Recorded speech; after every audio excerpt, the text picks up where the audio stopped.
আপনি কি জানেন, কিছু কিছু নারী আছেন যাদের জীবনে আল্লাহ বারবার এমন কিছু স্বপ্ন দেখান যা তাদের ভবিষ্যৎ বদলে দেয়।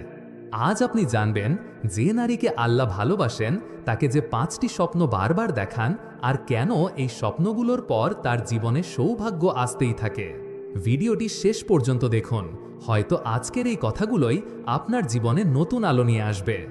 আপনি যদি প্রতিদিন এমন হৃদয় ছোঁয়া ইসলামিক ভিডিও পেতে চান, তাহলে এখনই আমাদের চ্যানেলটি সাবস্ক্রাইব করুন এবং পাশে থাকা বেল আইকনে ক্লিক করে নিন, যেন ভবিষ্যতের কোনো গুরুত্বপূর্ণ ভিডিও আপনি মিস না করেন।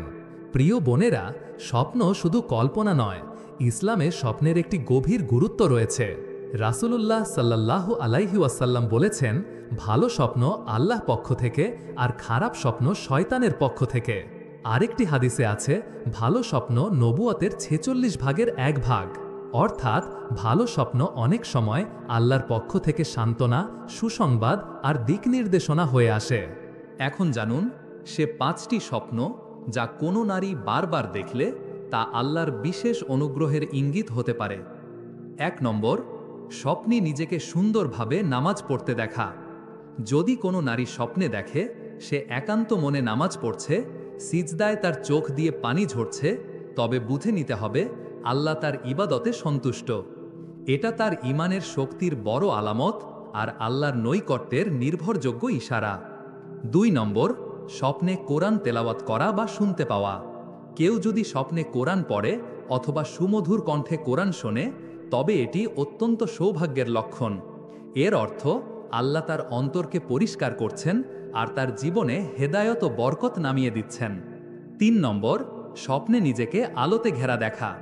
যদি কোনো নারী দেখে তার চারপাশ আলোয় ভরে গেছে অথবা তার চেহারা অদ্ভুতভাবে উজ্জ্বল, তবে এটি তার অন্তরের পবিত্রতার ইঙ্গিত। অনেক সময় এমন স্বপ্ন দোয়া কবুল হওয়ার বার্তাও বহন করে। 4 নম্বর, স্বপ্নে কাবা শরীফ, মসজিদ বা পবিত্র স্থান দেখা। স্বপ্নে কাবা দেখা, মসজিদে নামাজ পড়া অথবা মদিনা শরীফ দর্শন করা, এগুলো আল্লাহর বিশেষ অনুগ্রহের ইঙ্গিত। এর অর্থ আল্লাহ ওই নারীকে সম্মান, ইজ্জত আর আত্মিক শান্তি দিতে চান। 5 নম্বর, স্বপ্নে কোনো নেক মৃত মানুষকে হাসি মুখে দেখা। যদি আপনি এমন কাউকে হাসতে দেখেন, তাহলে জেনে রাখুন এটি রহমত ও সুখবরের ইঙ্গিত। অনেক সময় এটি আপনার দুঃখ কষ্ট দূর হওয়ার আর নতুন সুখের দরজা খোলার বার্তা নিয়ে আসে। তাহলে প্রশ্ন হলো, এই স্বপ্নগুলোর পর কেন জীবনে সৌভাগ্য আসতে শুরু করে? কারণ যখন আল্লাহ কাউকে ভালোবাসেন, তখন তিনি তার অন্তরে শান্তি দেন, বিপদের আগে সতর্ক করেন, দোয়া কবুলের রাস্তা খুলে দেন আর দুঃখের পরে সুখ দান করেন। এখন একটি খুব জরুরি কথা শুনুন। স্বপ্ন কখনোই কুরআন ও সুন্নাহর বিকল্প নয়। শুধু স্বপ্ন দেখেই নিজেকে আল্লাহর প্রিয় ভাবা ঠিক নয়। আল্লাহর প্রিয় হতে হলে দরকার নামাজ, গুনাহ থেকে বেঁচে থাকা, পর্দা ও লজ্জাশীলতা, হারাম থেকে দূরে থাকা আর নিয়মিত দোয়া ও ইস্তেগফার।